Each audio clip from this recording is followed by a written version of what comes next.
Hey guys, welcome back to Fantasy Tipped. My name is Julian and this is the waiver wire video for week 17 of the fantasy hockey season.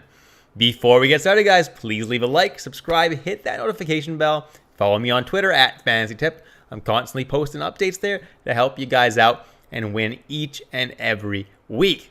Now let's jump right into the content of this video and let's start with the schedule for week 17. So as you can see here, Monday, Wednesday, and Friday, as well as Saturday are off nights. Monday, Wednesday, and Friday more so than Saturday because they only have 4 games apiece on each day, which means those are the days you should probably be targeting to add players to your lineup because those are the days that you likely have room in your lineup to add players.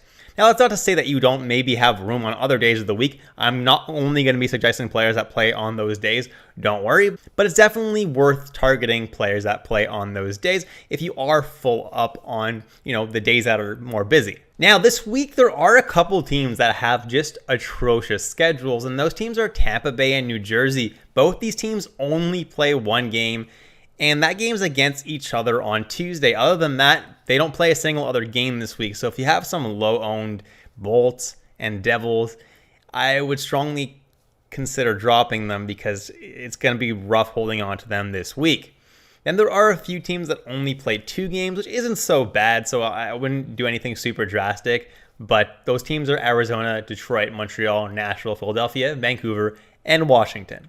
Now there is one team that has an insanely good schedule, and that team is Edmonton because they play 5 games this week, which is the absolute most you can play in a 7-day week. They play Monday, Tuesday, Thursday, Saturday, and Sunday, which makes owning Oilers players really valuable this week. And if you have a guy like Connor McDavid or Leon Draisaitl on your team this week, you've got a really good shot of winning the week. And then the Minnesota Wild play on 3 off nights, Monday, Wednesday, and Friday, which are the 3 really not busy nights. So that's a really good team to be streaming players from this week. And the Winnipeg Jets also play on 3 off nights, but they play on Monday, Wednesday, and Saturday, which isn't that not busy of a night. So yeah, they still have a pretty good schedule. So Jets are also a team that I would probably target if you have room in your lineup on Saturday. So jumping into forwards that you should consider streaming for this week, and number 1 on the list, I have Zach Hyman of the Edmonton Oilers, and that's a pretty obvious one, guys, because like I just said, the Oilers play 5 games this week, and Zach Hyman is a fantastic player, and currently he's playing on a line with Leon Draisaitl, and he's also getting a little bit of top power play time, so that's definitely a guy I'm considering for sure for this week. 5 games of Zach Hyman is definitely something I want to get on board for this week. Next, I have Andrew Mangiapane of the Calgary Flames playing on a line with Blake Coleman, and that line right now is very, very hot. And as long as they stay hot, Mangiapane is definitely someone who's worth having on your team. Then I have Andrew Kopp of the Winnipeg Jets, and right now he's centering their second line and has also got a spot on their top power play unit. And with the Jets having the off-night schedule that they do this week, Andrew Kopp makes for a pretty solid addition. Then I have Tim Stützle of the Ottawa Senators playing top line and top power play with Brady Tkachuk, playing pretty well, and Ottawa's got 4 games this week, so makes for a pretty good add if you haven't already added him for his previous week that Ottawa had.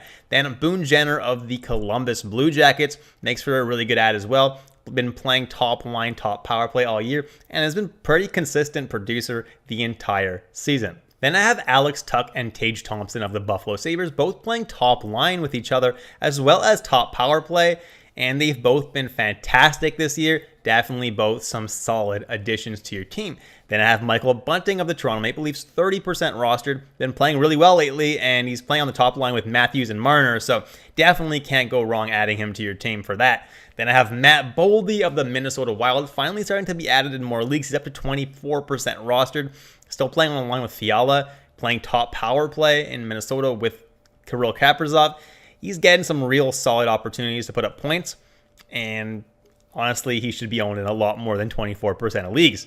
Then I have Connor Brown of the Ottawa Senators, and because the Senators play 4 games this week, the guys that you picked up last week, like Connor Brown, Tim Stützle, they're still pretty valuable. And Connor Brown is only 20% roster, so if he's still available and you can fit him in all 4 days that Ottawa plays, honestly makes for a pretty solid ad. He gets to play power play time, and he gets a pretty solid line with Nick Paul, and Formanton. Next, I have Brock Nelson of the New York Islanders, and in his last 6 games, he has 6 points, so he's starting to turn it up a little bit, and as long as he stays hot, he makes for honestly a pretty solid addition. Then I have Gustav Nyquist of the Columbus Blue Jackets. He's not my favorite option, but lately he's been really hot, and he's playing on the top line with Jenner and Laine, so definitely not a bad place to be, and not a terrible ad by any means. Next, I have my Manscaped must-add player of the video, Trevor Moore. Get 20% off and free shipping with the code word FANTASYTIP at manscaped.com. That's 20% off and free shipping at manscaped.com with the code word FANTASYTIP. Unlock your confidence, guys, and always use the right tools for the job with Manscaped. Now, why is Trevor Moore my Manscaped must-add player of the video?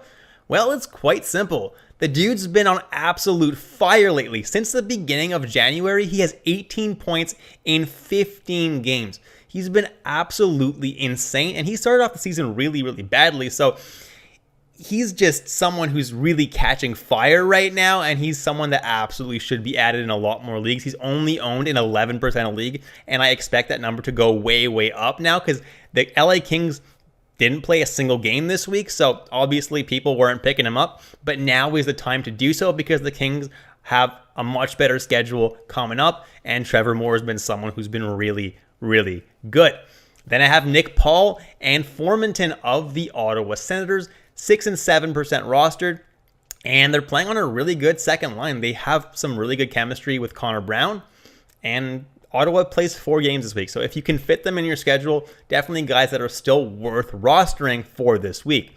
Then I have Kyler Yamamoto of the Edmonton Oilers, only 6% rostered, but he's playing on the top line with Evander Kane and Connor McDavid, and the Oilers play 5 games this week. He's someone that I absolutely love adding. If you have room for a right winger on Monday, Tuesday, Thursday, Saturday, and Sunday, you get 5 games of potential of playing with McDavid. I absolutely love that. Kyler Yamamoto is one of the best adds you can make this week if you can fit him in your lineup. Next, I have Jordan Greenway of the Minnesota Wild, and as I mentioned earlier, the Minnesota Wild have a really solid schedule this week. They play on those Monday, Wednesday, and Friday off nights, so if you pick up Jordan Greenway, you can likely fit him in your lineup. He's a guy that likes to hit a little bit, which is nice, and he plays on a pretty solid line with Joel Eriksson Ek. So overall, a pretty solid add in deeper leagues because he will definitely put up some points for you. Then I have Peyton Krebs of the Buffalo Sabres, only 2% rostered, and he's not really my favorite addition, but he's a good add in really deep leagues. He plays on the top power play in Buffalo and is also seeing time on the second line alongside Victor Olofsson, which is not a terrible place to be. Peyton Krebs is a really good young talent, and he's going to have a pretty bright future in the NHL. Don't mind the addition if you're in a really deep league. Then I have Cole Perfetti of the Winnipeg Jets playing on their second line with Kyle Connor and Andrew Kopp. Also seeing second power play time, and he hasn't been playing half bad. So if you want to add him for those Monday, Wednesday, and Saturday off nights this week, I don't absolutely hate that. And he's not going to really put up a lot of peripherals. That's not really been his thing so far, but he could definitely put up a couple of points over 3 games. Then I have Adam Gaudette of the Ottawa Senators, and the Sens play 4 games this week, as I already mentioned, and Gaudette is playing top line with Brady Tkachuk and with Tim Stützle, so definitely not a terrible deployment for a guy who's only 1% rostered. If you're in a really deep league, he's definitely someone to consider. And last but not least, I have Frederick Gaudreau of the Minnesota Wild, 0% rostered, but over the last whole bunch of games, he's been getting about a point every 2 games. He's playing on a line with Matt Boldy and Kevin Fiala, so he's going to stick there because he's stuck there for a while now. And honestly, for those Monday, Wednesday, and Friday off nights, if there's no other Wild player available, Frederick Gaudreau is honestly not a bad ad at all. Jumping into defensemen you can pick up now, and first on the list, guys, I have Evan Bouchard of the Edmonton Oilers, 61% rostered, and he's still manning that top power play even though Tyson Barrie is back. So I kind of like adding Evan Bouchard. He should be added in a lot of leagues right now because playing on top power play with McDavid, Draisaitl, Evander Kane, yeah, it's a good place to be. Then I have Jared Spurgeon of the Minnesota Wild, gone a little bit cold over the past few games, but he's still manning the top power play in Minnesota. And a power play with Zuccarello, Kaprizov, it's a good place to be. Then I have Mark Giordano of the Seattle Kraken, and he's been pretty decent lately, getting a point every couple games or so, putting up some peripherals. So he's definitely a rosterable player. Don't mind adding Mark Giordano. Then I have Rasmus Andersson of the Calgary Flames, still playing top power play there, so he's not the best option since he doesn't do a whole lot, but he definitely has the potential to put up power play points, and that's why he has some value.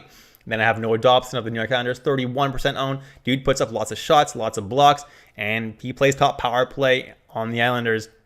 Can't really ask for much more than that. Next, I have Jake Muzzin of the Toronto Maple Leafs, 26% rostered, finally back from that injury, and it looks like he might be, back to his old peripheral self. He had 5 shots on goal and a couple blocks, so definitely not a terrible start for Jake Muzzin.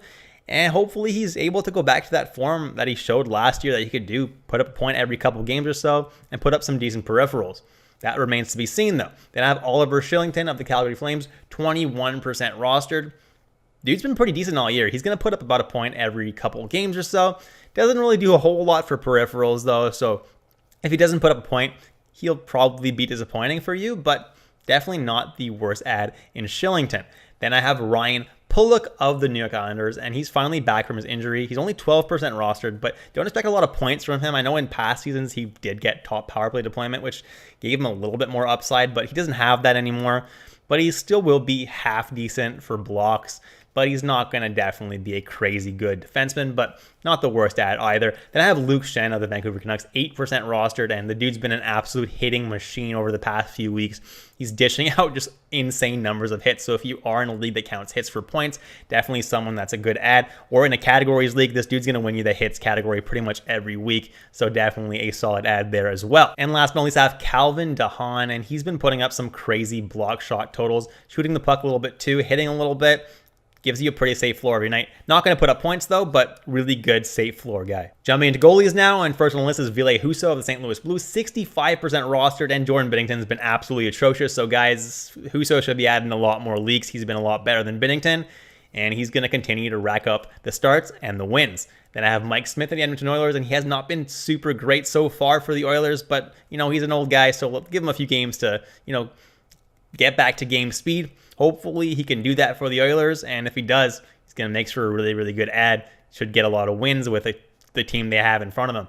Then I have James Reimer of the San Jose Sharks, 44% rostered, and he's going to start the majority of the games for San Jose. He's been the better goalie this year, so not a bad ad by any means if you need a starting goalie. Then I have Jeremy Swayman of the Boston Bruins, 39% owned, and he's a bonus Manscaped must-add player of the video, guys. Remember, use my code word FANTASYTIP, guys. You'll get 20% off and free shipping at manscaped.com. So get yourself something nice. Jeremy Swayman, guys, he's a must-add right now because Tuukka Rask has just retired. And that means that Swayman will go back to what he was at the beginning of the season, which is getting about every second start in Boston. And Boston's a pretty solid team. So getting every second start in Boston, that's a pretty good place to be for Jeremy Swayman. Then I have Cal Peterson of the Los Angeles Kings, 35% rostered, and he's been getting every second start once again in LA, and he's been performing pretty well. So as long as he continues to perform, he'll continue to see every second start in LA, and that's not a terrible place to be. Then I have Matt Murray of the Ottawa Senators, shot up to 30% rostered, but he's playing some pretty good hockey right now, and the Sens do play 4 games this week, so as long as Murray keeps playing some really good hockey, someone to consider having on your team. Then I have Jonas Korpisalo of the Columbus Blue Jackets, 9% rostered, and by no means is he my favorite addition, but Elvis Merzlikins has struggled lately, so if those struggles continue, Korpisalo could start seeing some more starts and possibly more starts than Merzlikins going forward. That remains to be seen, but if you're in a league that really you're desperate for goalies, he makes for a solid speculative ad. Then I have Craig Anderson and Dustin Tokarski of the Buffalo Sabres, and they seem to be split in starts evenly in Buffalo. So if you're desperate for a goalie, both those guys are getting 50% of the starts. Both those guys are pretty decent ads. And last but not least, I have Caden Primo of the Montreal Canadiens, 1% rostered. And he seems to be the starter right now in Montreal. But once again, guys, only add him if you're insanely desperate because Montreal goalies are very, very risky. And that's it, guys. Thank you so much for watching all the way through. Please leave a like, subscribe, hit that notification bell, guys. Hope you guys enjoyed the content today. And I'll catch you in the next episode of Fantasy Tip.